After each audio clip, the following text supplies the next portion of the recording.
Hello and welcome to Where the Living Room Used to Be, a podcast about Rhode Island's music scene.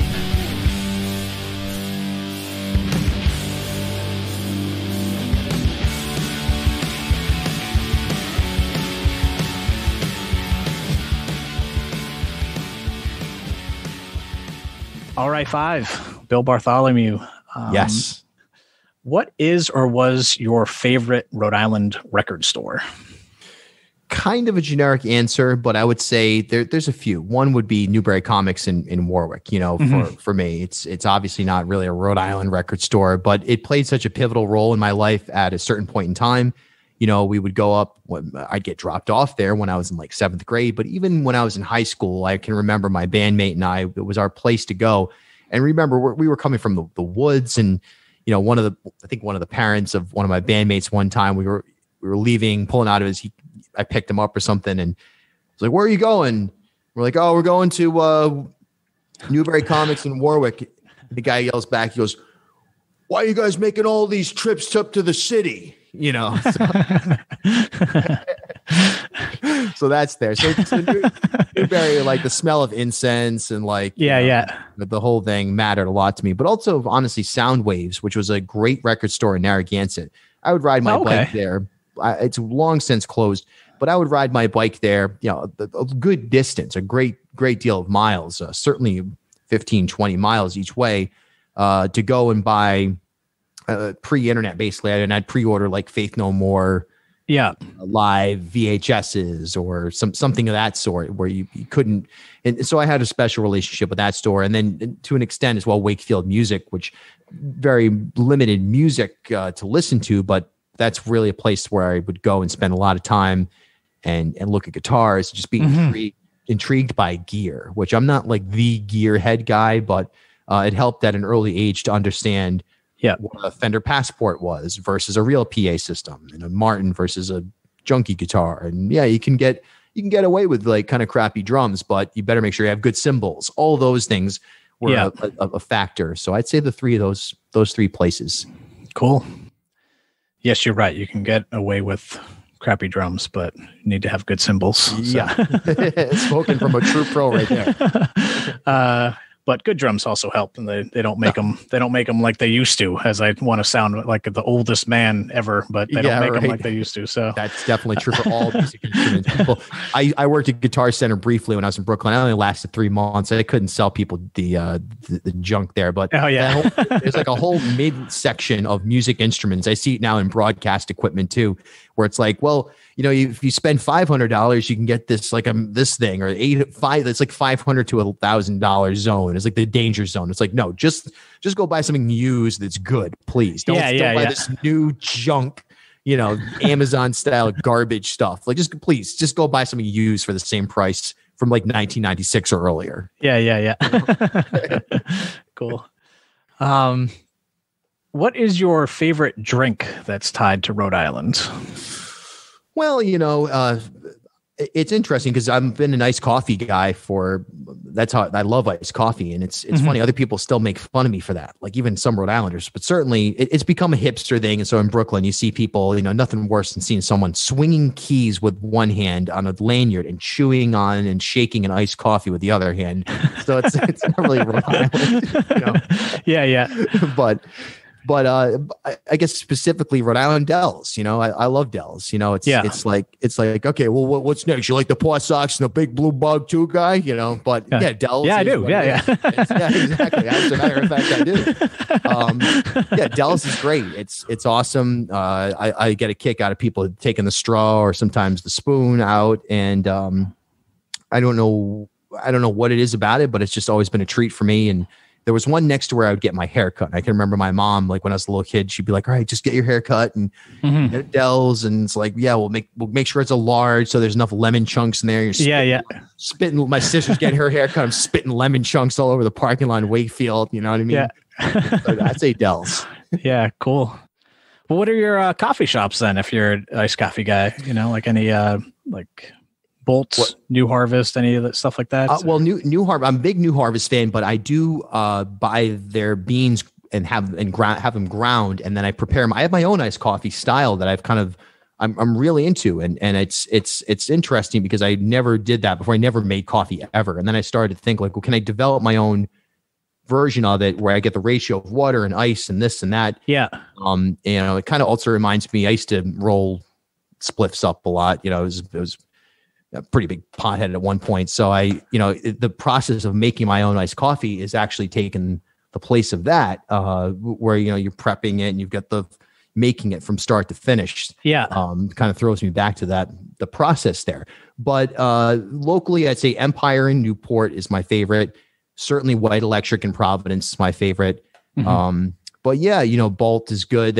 I have had a bad cup of iced coffee recently, but it's from a place I should have known better than to get it from. So I'll leave it up to the listeners to imagine. But let's just say there's one every like 10 or 15 minutes from just about everybody's house in Rhode Island.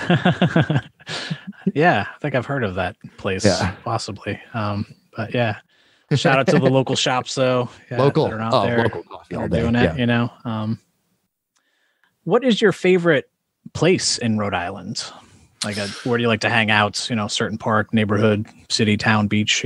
What's your location? Yeah. Well, there's a lot of those. I love Newport. I still do. People misunderstand it. They think like, oh, just like you're Bartholomew. You must own like a mansion and a yacht or something. You're going to Newport. Do you wear like do you change like Mr. Rogers, like change into that kind of look or something like that when you get there? And it's like, no, Newport still has a grunginess to it. I love it. I love going down there. I'm there all the time and just walking around there. Providence, the area around the Armory, or here in Elmwood where I am right now, I love very much. I think it's beautiful and spectacular, but more than anything, the woods. I love going to the Carter Preserve in Charlestown. It reminds me of the terrain of my old, where I grew up. The Black Point Rocks, for lack of a better term, in Narragansett. I was married there. I am deeply connected to that area. So just rural Rhode Island as a whole is really, I'd say, my favorite thing. It's kind of hard to pinpoint. The state's so small, and I love driving. I genuinely love driving. It's where I get a lot of listening done and thinking done. So for me, I'll go from point A to point B to point C to point D in a day, not think twice about it. And just the whole terrain of Rhode Island allows that. It's a really special thing. Yeah, it's an incredible amount of diversity but just connection, so like for me, in my day job working at Blackstone Valley Tourism, like you can have this like, northern New England feel when you're in Burrville and like hiking Buck Hill, and then drive a half hour and be in a, in a city in like this dense urban area, and drive a little bit farther and you're on a beautiful sandy beach, and it's just like incredible what you can do in a matter of a couple of hours. And yeah, it's still a place to I've found to still discover, even though I've been here for decades. Like just that, I guess, was one silver lining benefit of COVID, of just not really being able to leave the state, but having some young kids that I wanted to just get out of the house and explore. We just drove around and we found some like really cool spots, just taking back roads around the state. And there's a lot of wonderful things to discover. So yeah, even Blanc Island, and I'm the same way. We just went out and explored out on the Moosehead River Valley over the last couple of months, and going out to Block Island is something. There's a great music opportunity. I've played a lot of music out there, but I've never really like explored it.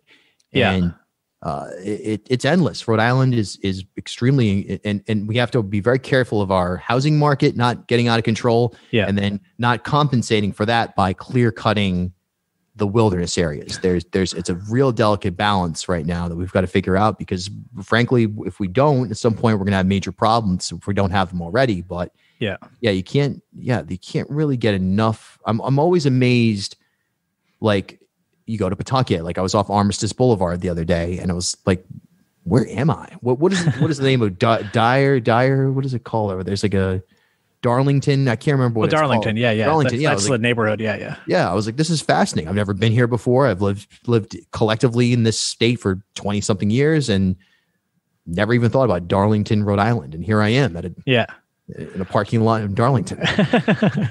Yeah. Welcome to Darlington. You know? Yeah, exactly. Sounds like a Sufjan Stevens record. Yeah.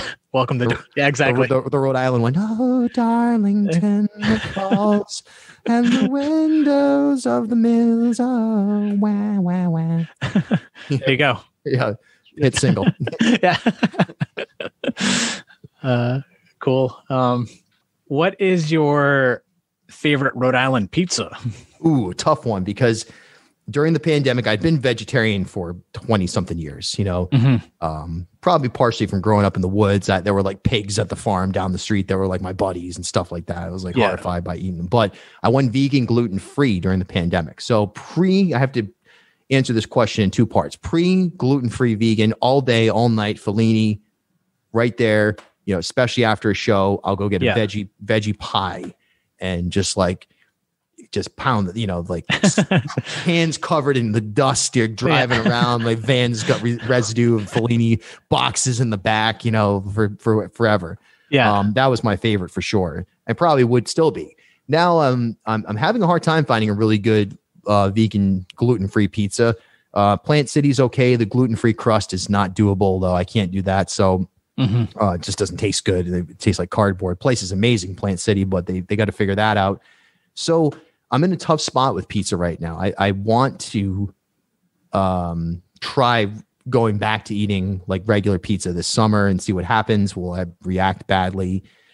Probably react just fine. But it's not, if it was after a show, like after this Dust show, and it was like time, and someone like brought in like, sir, a slice of Fellini. I was like, I said, yes, thank you. Yes, I will. Might get a little of the extra cheese off, throw it onto the train tracks, but. Yeah, I got you. Cool.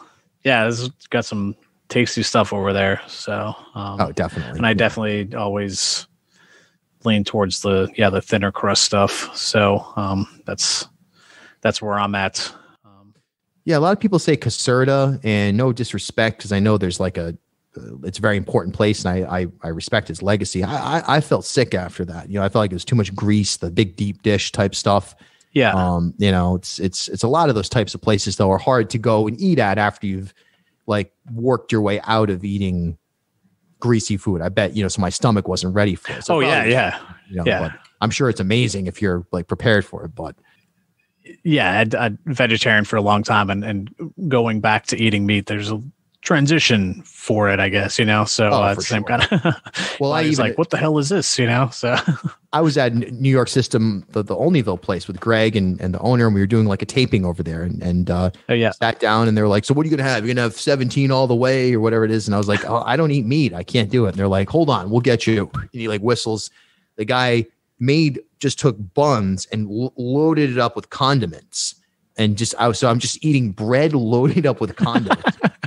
And my friend Dante Bellini, who I was taping this, we were taping a podcast on them with. He looked at me, he goes like in a dead serious voice, he was like, "Don't eat that. Do not eat it. Don't feel pressured. Don't do it." I have never been as sick as I was as I left that place. No fault of their own, but it's like. Even just the environment being close to meat and loaded up with condiments. It was like just this combination, my body can't handle this right now. Yeah. Yeah. Should have listened. Exactly. Listen to your friends, Bill. Jeez. That's right. Big mistake. Yeah. And last one. What is your favorite event that has taken place in the state or takes place in the state? And it can be musically, it can just be anything that, happens here. Again, kind of two versions of it. I'd say on the one hand, some late June day in 1253, the Narragansett tribe moving to their summer residence, just hanging out, doing their thing, super peaceful, the deer, everything, just pick that day, some day back then. That sounds ideal. But as far as like in a commercial sense, I love the Newport Folk Festival. I know there's a lot of people who have thoughts on it that, it encapsulates only a very specific genre, or it appeals to a crowd that's sort of outside of Rhode Island now, or whatever it is. But to me, I love that event. I'm glad it's happening in some capacity this year. I recognize the risks. I think they're handling it really well.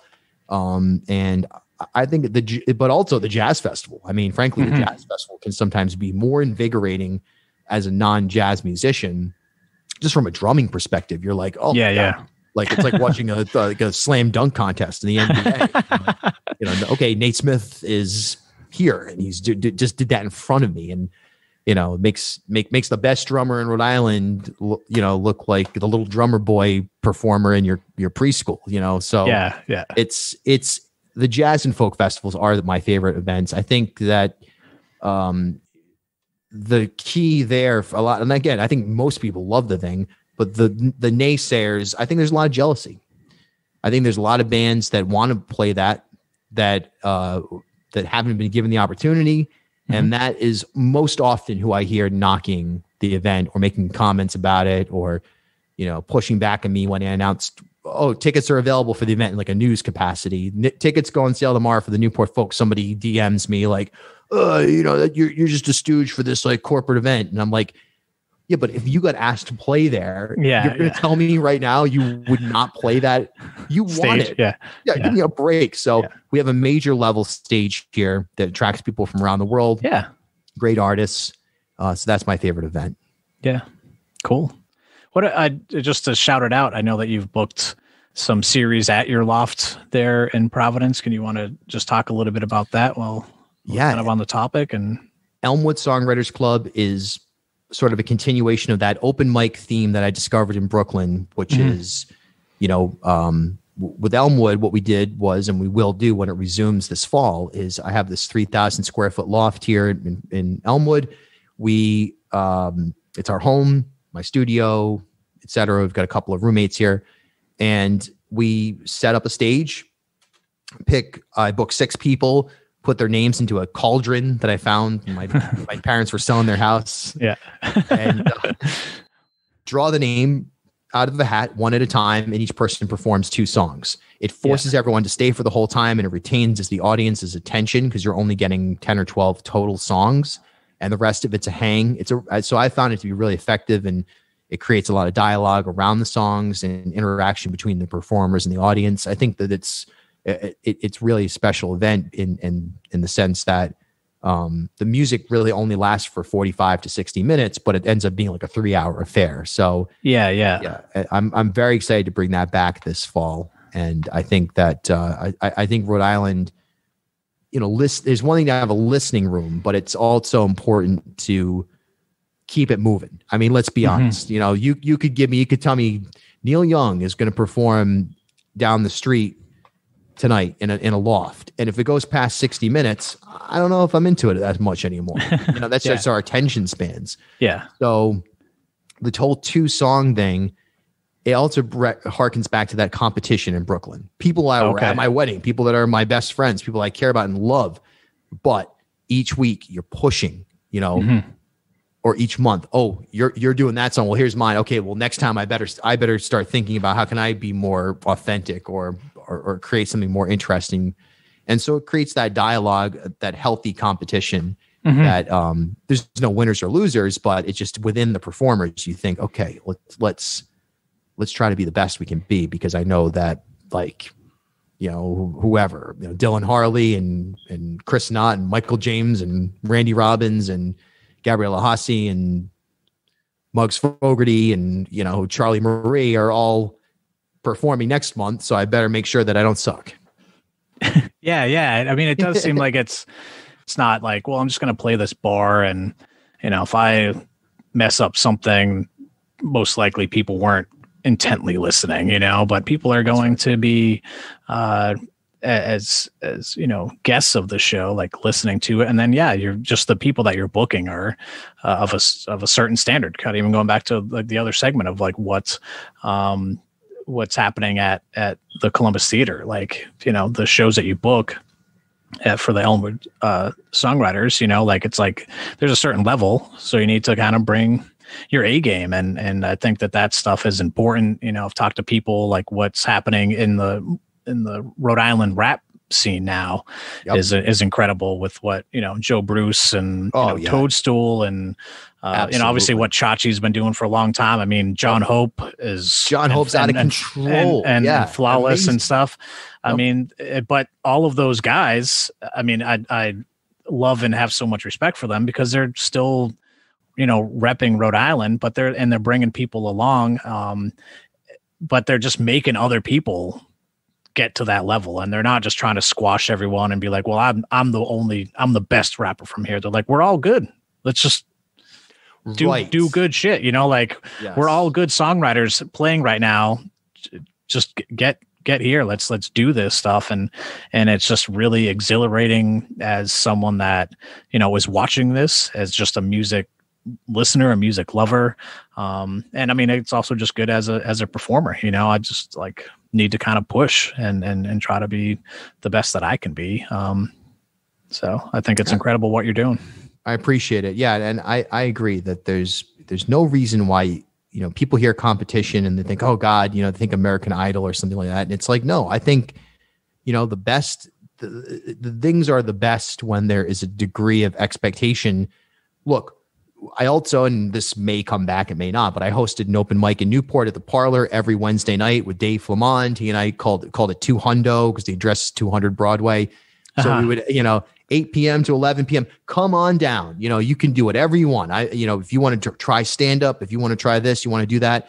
That stage is open to you. We'll see you there. You can be on a big stage. There's lights. Go to town. Doesn't matter if you just started, if you literally borrowed a ukulele on the way to the open mic, never touched it before, or if you're scheduled to play Madison Square Garden the next night.